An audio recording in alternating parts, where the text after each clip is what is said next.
Imagine trying to have a conversation about end-of-life planning and your family member accuses you of just wanting them to kick the bucket and want all their stuff, which is the furthest thing from the truth. You just want to respect their wishes, but it's not coming across that way. And so you're reaching out to our community asking, have you had to have this very sad but necessary conversation with a loved one who just refuses to talk about it?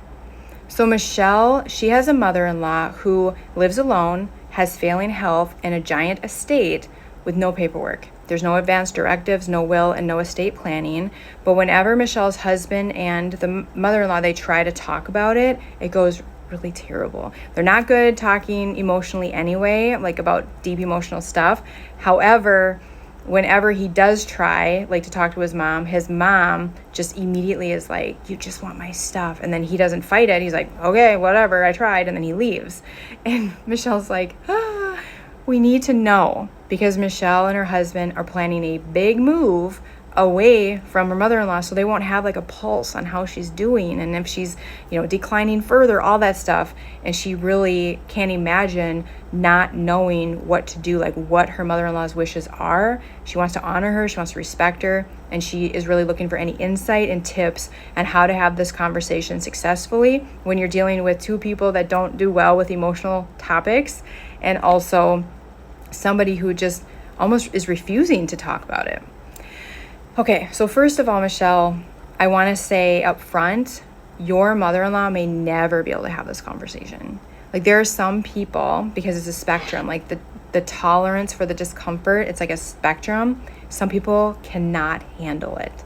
The thought of not being here is so uncomfortable and terrifying and all the things that they're never able to fully turn around and just examine their mortality, look at everything from just, this is reality, I gotta face it. They can't do it, and instead they just avoid it. That's their tactic.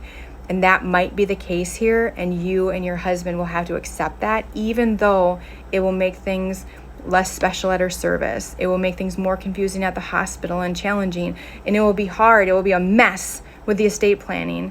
You'll still have to accept it. And it's not because she's a bad, mean person.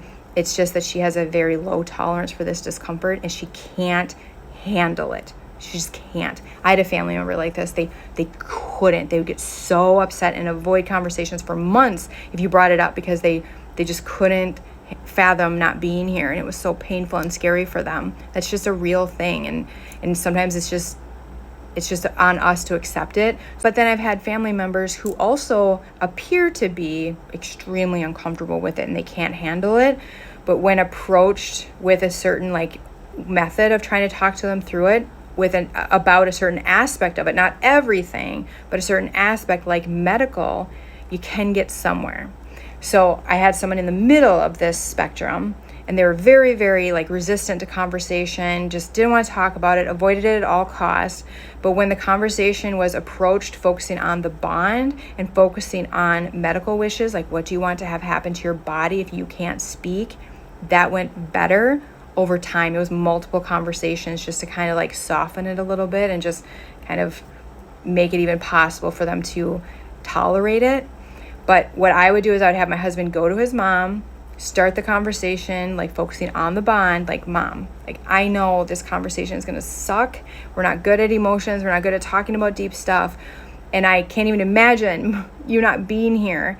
And with Michelle and I moving, I just want to know, do you have any idea, what you want to have happen? If something happens to you and you're in the hospital, but maybe you can't talk, you can't communicate your desires to the doctor, do you know what you want to have happen to you? So then when I get here, when Michelle and I arrive, we can then tell the doctors what you want to have happen, the care you want to receive, the care you don't want to receive.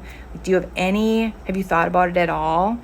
Now, if she comes back and bites again, you just want my stuff, I might take that as my sign. She's not going to be comfortable with this. She's terrified. She's a terrified little child in there. She can't handle the thought of not being here. That might be her trying to tell that to him. Stop it. This is horrible for me. That might be it. But maybe she comes back and she's just I don't know. And she just shuts down the conversation and goes into the room and gets another cup of coffee. That would be my sign. We could get somewhere here. And I wouldn't push that day. I would just say, I know it's such an awful conversation. Like, it's so uncomfortable. Again, I don't even want to think about it. I couldn't handle like not respecting your wishes. So that's why I was asking. A little while later, you can bring it up again. And if she's still like, you can kind of, keep bringing it up a little bit. Another alternative is he can suggest, if it's not me that you're comfortable with, maybe it's your doctor, a church leader, another family member, just anybody. If we can just write it down so that I know once we arrive how to help you. I just want to make sure I respect what you want with your body, and I'm not just like winging it. Like, that would be so helpful for me, Mom. I just want to honor you. That's how I would approach it. I know it's very difficult. And it, like I said, it's a spectrum. The one family member could never have it, right? But then I have my mom on this side, completely other side, so close with her. And we have conversations about music. What do you want at your service? What do you want to have happen if you're in the hospital, after the hospital? Who do you want to sing? Like, we talk about all the things. Her estate, everything is all planned out, because I want to make sure I don't mess up. Like, she's so important to me. I want her to be honored and celebrated, and I want her to feel that even, after the fact. And so I feel you, Michelle. I think you're so tenderhearted, and I think it's amazing that you want this for your mother-in-law, and you can't force her. You can't force her to be okay with that discomfort. She has to be okay with it. So you either have to, you guys can broach the topic and see, just kind of litmus test it. But if she bites again really aggressively, that might be her telling you, back off, buddy. This is awful for me. I don't know. What do you guys think? Have you had success with someone who bites like that over and over and over?